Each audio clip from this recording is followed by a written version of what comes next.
بسم اللہ الرحمن الرحیم۔ السلام علیکم۔ انسان کبھی بھی مکمل اچھا اور مکمل برا نہیں ہوتا۔ انسان کو سمجھنا شطرنج کے کھیل جیسا ہے، کچھ خانے سفید ہیں اور کچھ کالے۔ کھیل انہی دونوں سے بنتا ہے۔ جو لوگ آج بھی کسی کو مکمل اچھا اور مکمل برا سمجھتے ہیں، وہ حقیقت میں عقل کی پہلی سیڑھی پر ہیں۔ اصل عقل یہ ہے کہ انسان دراصل ایک الماری ہے، ایک خانے میں روشنی اور دوسرے خانے میں اندھیرا، ایک دروازے میں سخاوت اور دوسرے دروازے میں ظلم۔ لیکن ہماری عادت یہ ہے کہ ہم صرف ایک دروازہ کھولتے ہیں اور پورے انسان کو اسی میں قید کر دیتے ہیں۔ کبھی ہم ہیرو کی اندھی عقیدت میں پڑ جاتے ہیں اور کبھی دشمن کی اندھی نفرت میں۔ یہی اصول تاریخ کے بہت بڑے ناموں پر بھی لاگو ہوتا ہے۔ یہ وہی جہانگیر تھا جس کے محل کے باہر سونے کی زنجیریں عدل لٹکتی رہتی تھی۔ کہا جاتا ہے کہ اگر کوئی وہ زنجیر ہلاتا تو بادشاہ خود دربار سے نکل کر انصاف کرتا۔ ایک طرف عدل و انصاف کی یہ عظیم نشانی اور دوسری طرف اپنی محبوبہ کی خاطر ایک بے گناہ انسان کا خون۔ اب فیصلہ کیجیے، جہانگیر عادل تھا یا قاتل؟ تاریخ کے اوراق ایسے تضادات سے بھرے پڑے ہیں۔ شاہ جہاں کو دیکھیے، محبت کا تاج محل بنایا، وہ سنگ مرمر کا خواب جو دنیا آج تک حیرت سے دیکھتی ہے۔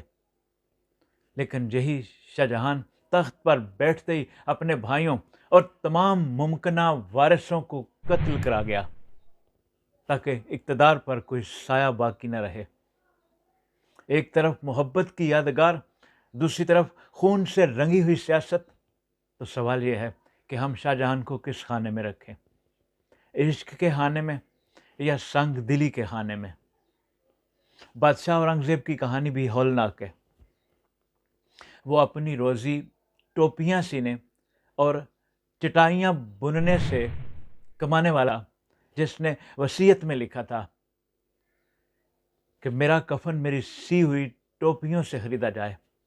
یہاں تک کہ بادشاہی مسجد لاہور کی بنیاد رکھتے وقت اورنگزیب نے کہا کہ بنیاد کوئی ایسا شخص رکھے جس نے ہوش سنبھالنے کے بعد فرض نماز تو درکنار، تہجد بھی نہ چھوڑی ہو۔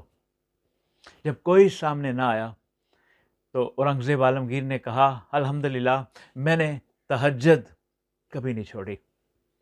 اب اسی اورنگزیب عالمگیر کی الماری کا دوسرا خانہ کھولتے ہیں۔